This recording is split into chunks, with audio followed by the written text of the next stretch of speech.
June 10th, 2020, and I'm a guest on KQED's Forum, one of the Bay Area's most popular public radio shows. I'm at home in Oakland, California, sitting on the floor of my walk-in closet, laptop perched on a footstool in front of me, surrounded by a workplace wardrobe that had been benched for weeks by the time I was invited to be a guest on this show. We're over 2 months into a global pandemic, and 2 weeks past witnessing the slow-motion spectacle of George Floyd's murder. The nearly 9-minute video of Derek Chauvin squeezing the life out of George Floyd's body is careening across the globe. I've watched the video only once, and only because it's my job. I'm a professor of African American Studies at UC Berkeley. I'm a sociologist and a criminologist, and I've taught courses on the criminal justice system for nearly 20 years. I've studied policing from both sides of the dividing line, from the side of those doing the policing and the side of those most impacted by policing.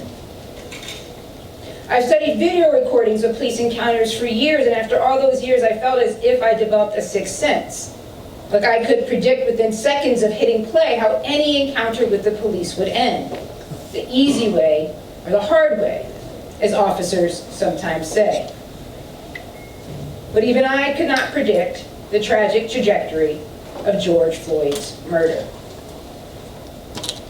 Friends and colleagues messaged me after the show. They appreciate my passion and commitment to an abolitionist vision. I am grateful for the show of support, but I know that my journey to police abolition had been a slow one. 7 years earlier, I stood in front of a room packed with students and faculty near the end of a day-long interview for what is now my job.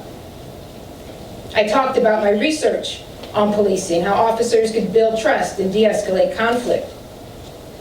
I talked about the impact of routine policing on Black youth in the Fillmore, historically Black neighborhood across the Bay in San Francisco that had become the site for my second book project.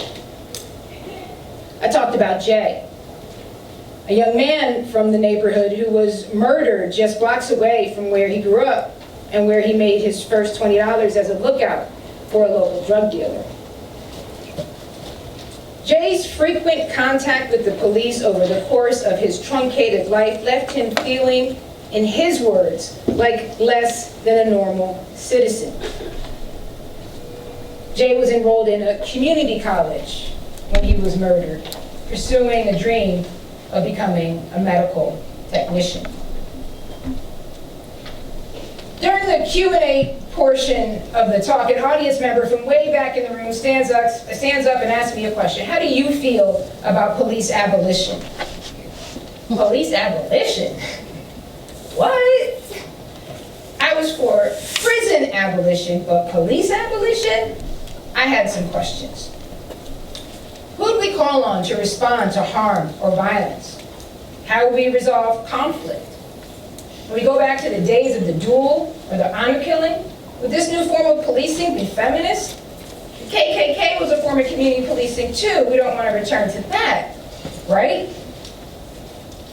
In the end, I gave a response that fit with the Obama-era paradigm of progressive police reform. Reduce the frequency of encounters with the police, improve the quality of encounters when they do occur, and accountability, accountability, accountability. At the time, holding the police accountable for bad behavior seemed like a radical intervention. And then came the vigilante murder of Ahmaud Arbery. And then the police killing of Breonna Taylor. And then a white woman's threatening call to 911 after Christian Cooper, a Black bird watcher in New York City, dared to ask her to put her dog on a leash. And then came George Floyd. All of this after years of unrelenting racist rants from a so-called law and order president whose rise to power was fueled by the flames of white grievance. And the answer became clear. The moment belongs to abolition. Crisis has a way of providing clarity.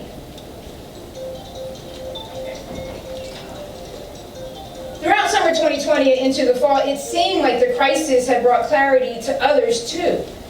The nation watched on screens of all sizes as unprovoked police officers targeted peaceful protesters and journalists with tear gas and rubber bullets.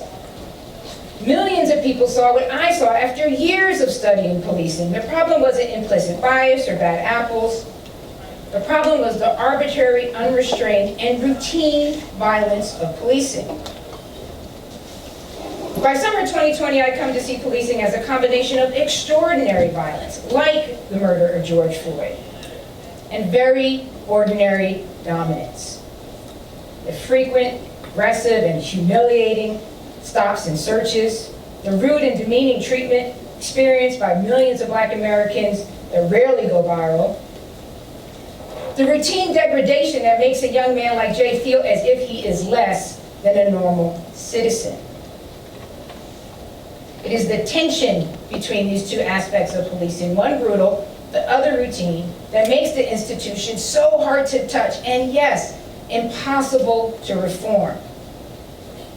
Reform reacts to the extraordinary and ignores the ordinary.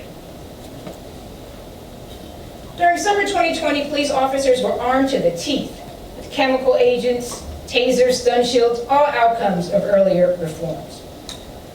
Today, the largest cities in the U.S. are home to the most well-trained, well-armed, and well-funded police departments in our nation's history. Again, outcomes of reform.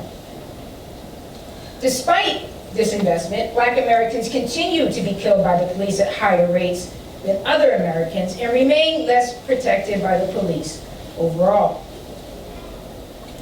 Policing has never been under more scrutiny than in the last 3 years, and yet 5 members of a so-called elite policing unit in Memphis, Tennessee had no problem beating Tyree Nichols into a stupor, even as body cameras rolled.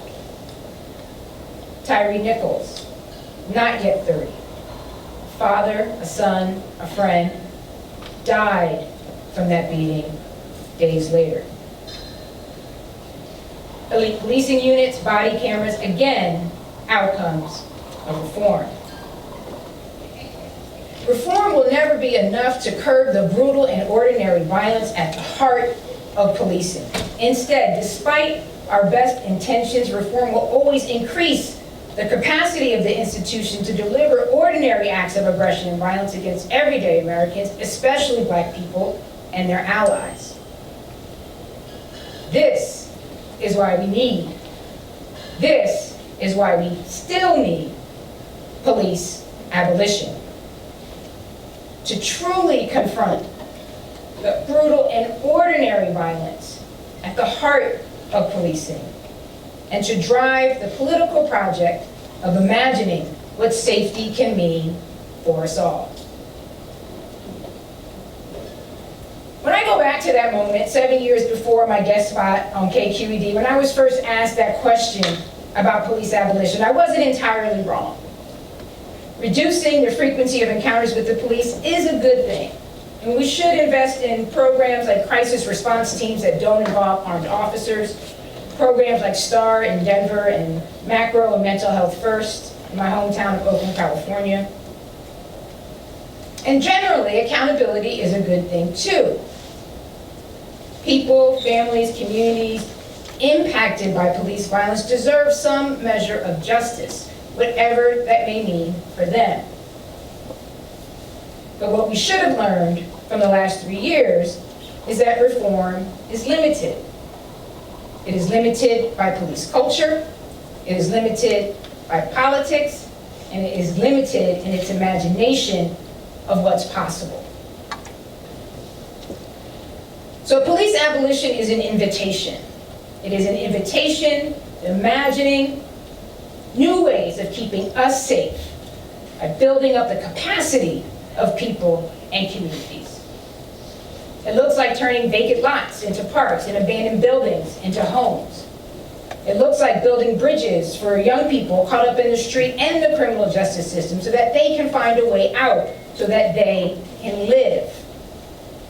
It looks like investing in people and places, not policing and punishment. live a life free from gun violence and police violence. So do I. So did Jay. So do the millions of Black Americans who confront the routine violence of policing again and again and again. We can't be afraid to imagine. We can't be afraid to build a world where all of that is possible. Thank you.